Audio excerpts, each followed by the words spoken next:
আল্লাহর এক বান্দা ছিল নামাজে সেজদায়। তখন আল্লাহ রাব্বুল আলামিন তাকে ডাক দিয়ে বলে, বান্দা তুই যতই নামাজ পড়, যতই সেজদা কর, তোর জায়গা জাহান্নাম। এই কথা শুনে বান্দাটি বলল, আলহামদুলিল্লাহ।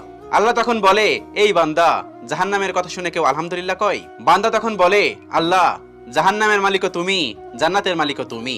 তুমি আল্লাহ খুশি হয়ে যদি আমাকে জাহান্নামও দাও, তাও আমার আপত্তি করার কোনো অধিকার নেই। আল্লাহ তখন বলেন, বান্দা, জাহান্নামে গেলে তুই পুড়ে যাবি, তোর খুব কষ্ট হবে।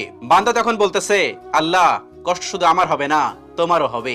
আল্লাহ তখন বলতেছে, বান্দা, তুই পুড়বি জাহান্নামের আগুনে, আমার কষ্ট হবে কেন? বান্দা তখন বলে, আল্লাহ, কোনো মায়ের কোল থেকে যদি কোনো বাচ্চা পানিতে পড়ে যায়, তাহলে কোনো মাই দূরে দাঁড়িয়ে থাকতে পারে না, দৌড়ে গিয়ে বাচ্চাকে কোলে নেয়। আমার বিশ্বাস ওই মায়ের চেয়ে কোটি কোটি গুণ দয়া তোমার বেশি। আমাকে জাহান্নাম দিলে তুমিও আল্লাহ শান্তি পাবে না। আল্লাহ তখন বলে, বান্দা, এই দলিল তুই কই পাইলি? বান্দা তখন বলে, আল্লাহ, আমাদের জাতির পিতা ইব্রাহিম আলাইহিস সালাম তোমার প্রেম মুখে নিয়ে যখন নমরুদের আগুনে পড়ে গেল, তার আগেই